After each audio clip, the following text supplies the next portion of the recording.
We've been told the same story for 2,000 years. Jesus was God made flesh, the perfect man, the untouchable savior who did what no one else could. That's the version carved into stained glass, sung in hymns, and repeated from pulpits. But what if that version is only half the truth? What if the deeper story of Jesus has been hidden in plain sight? Edgar Cayce, a simple man from Kentucky, who became known as the sleeping prophet, shattered the traditional picture. In thousands of readings given under trance, he revealed things about Jesus that were so daring, so provocative, that even today most churches refuse to acknowledge them. And once you hear them, you'll never see Jesus the same way again.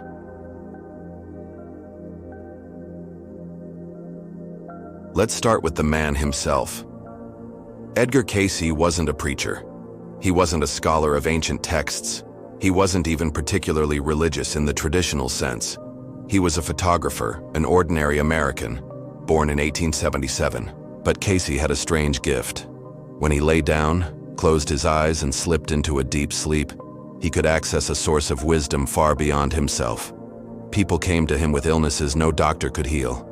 Others came with questions about the future, about Atlantis, about the Bible, and time after time, Cayce, unconscious, his voice slow and calm, would deliver answers that astonished everyone.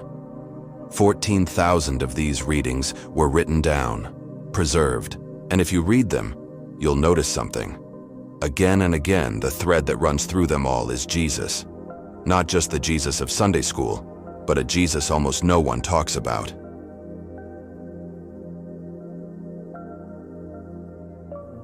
Here's where Cayce breaks the mold.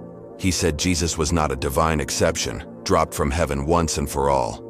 He was a soul, the most advanced soul to ever walk this earth, who had lived many lives before. In other words, the life of Jesus was the culmination of a journey. He had incarnated through time, growing, struggling, learning, falling and rising again. Until finally, in Nazareth, he lived the life that sealed his complete oneness with God. Think about what this means.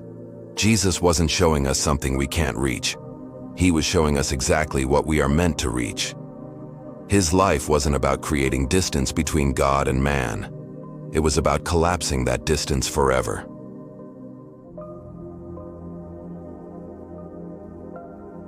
Cayce said it bluntly. The difference between Jesus and you isn't that he was divine and you're not. The difference is that he remembered fully who he was. And he came to remind you of the same truth. That's why he said, "All these things I do, you shall do also, and greater things than these." Those weren't words of poetry, they were instructions, a reminder that the Christ lives in you too. But here's the uncomfortable part. If that's true, then you're not just a helpless sinner waiting for rescue.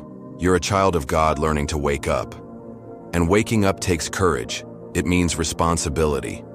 If you're feeling that pull, if you've already sensed deep inside that you're more than flesh and bones, that you're here for something bigger, don't let this go. Hit subscribe, because on this channel we dig into the truths that most people avoid.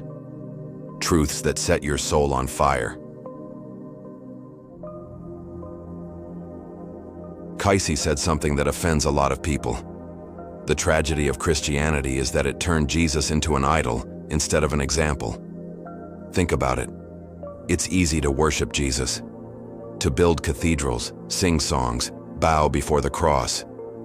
It's much harder to live like Jesus, to embody his love, his forgiveness, his radical unity with God. The church told us, you can't. He was God, you're not. Just worship him. But Cayce's message was electric. Jesus came not to be worshipped, but to be followed. Not followed like a fan follows a celebrity, but followed like a younger brother following an elder sibling, learning step by step. And that's terrifying, because it places the weight back on you. If he did it, you can too.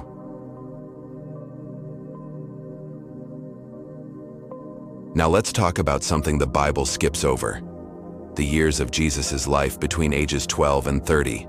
Whole decades missing. Cayce said those weren't lost years. Jesus was traveling, learning, expanding. He spoke of journeys to India, where Jesus absorbed the wisdom of the yogis, to Egypt, where he entered the ancient mystery schools, to Tibet, where he learned disciplines of spirit and body. By the time he returned to Galilee, he wasn't just a carpenter. He was the embodiment of a universal truth that transcends all religions. That's why his parables sound like the Tao, why his teachings echo the Vedanta, why his presence still breaks open hearts across cultures. Now let's face the part of the story that defines Christianity, the crucifixion. Most churches say it was a sacrifice to appease God's wrath, but Cayce shattered that idea. He said the cross wasn't about blood sacrifice, it was about demonstration. Jesus showed the world the power of love taken to its ultimate conclusion. When hatred and violence tore his body apart, he answered only with forgiveness. "Father, forgive them, for they know not what they do." That's not weakness. That's not resignation. That's the greatest power ever displayed on earth. Love that cannot be broken, even by death.